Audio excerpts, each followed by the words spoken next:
Jackson memandang hutan di hadapannya dengan sinis. Dia tidak peduli dengan amaran tentang makhluk berbulu besar yang menjaga tempat itu. Dia hanya mahukan kayu, dan tidak sedar, nyawanya yang akan jadi bayaran.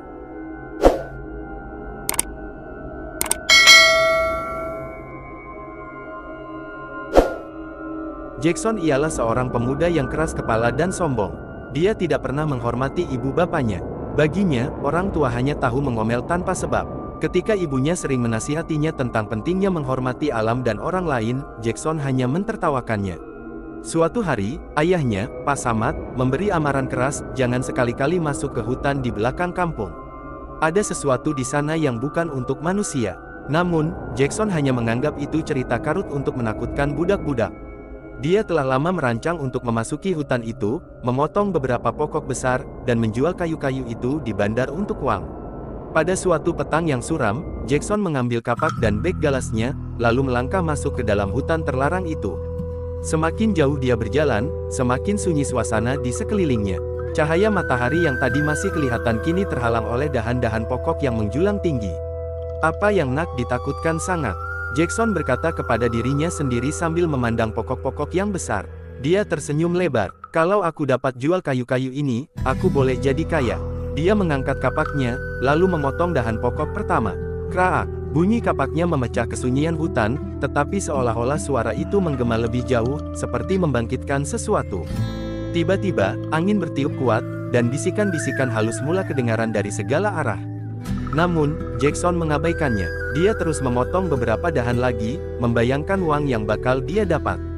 Tetapi ketika dia ingin memotong pokok seterusnya, dia mendengar suara yang membuat darahnya membeku.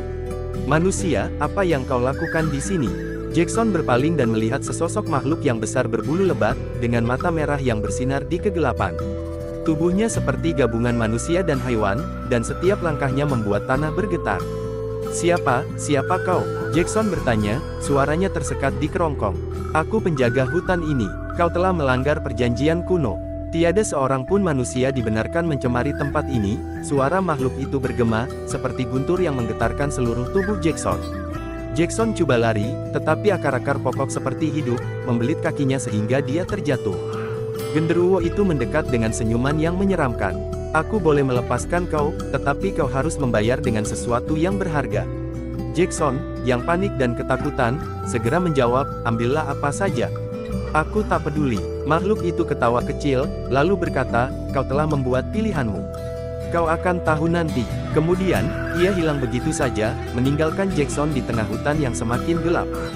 Jackson akhirnya berjaya menemui jalan keluar dari hutan. Dia berlari pulang ke rumah dengan hati yang masih diliputi ketakutan. Aku selamat, gumamnya, coba menenangkan diri. Dia memutuskan untuk melupakan kejadian itu dan berjanji tidak akan masuk ke hutan lagi. Tetapi pada keesokan harinya, sesuatu yang ganjil berlaku. Rumahnya sunyi, ibu bapaknya tidak kelihatan di mana-mana. Jackson memanggil mereka berulang kali, tetapi tiada jawaban. Dia mencari di setiap sudut rumah, tetapi mereka telah hilang tanpa jejak. Hanya kini dia teringat kata-kata genderuwo itu, kau akan tahu nanti. Dan akhirnya dia sadar bahwa harga kebebasannya adalah nyawa ibu bapaknya, orang yang paling berharga dalam hidupnya.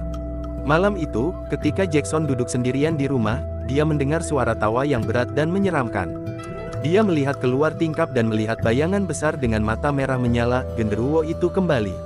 Makhluk itu berkata, kau membayar harga untuk kesombonganmu, tetapi adakah kau belajar sesuatu? Jackson menangis dan memohon ampun. Dia berjanji akan berubah, menghormati ibu bapaknya, dan tidak lagi mementingkan diri sendiri. Setelah beberapa saat, genderuwo itu hilang ke dalam kegelapan. Ketika Jackson bangun keesokan harinya, ibu bapaknya kembali seperti biasa, tetapi mereka tidak ingat apa-apa tentang kejadian itu.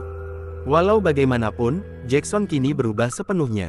Dia menjadi anak yang bertanggung jawab dan menghormati setiap nasihat mereka. Namun, jauh di sudut hatinya, dia tahu bahwa genderuwo itu masih memerhatikan, memastikan dia tidak mengulangi kesilapannya. Dan setiap kali angin bertiup membawa bisikan halus, dia tahu makhluk itu tidak akan pernah jauh darinya. Pesan cerita. Cerita ini mengajarkan bahwa kesombongan dan ketamakan membawa pada. Kita harus menghormati ibu bapa dan menjaga hubungan baik dengan alam sekitar. Jangan pernah memandang rendah nasihat orang tua, karena mereka hanya ingin melindungi kita daripada bahaya yang tidak kita sadari. Setiap tindakan kita, sekecil manapun, pasti ada akibatnya.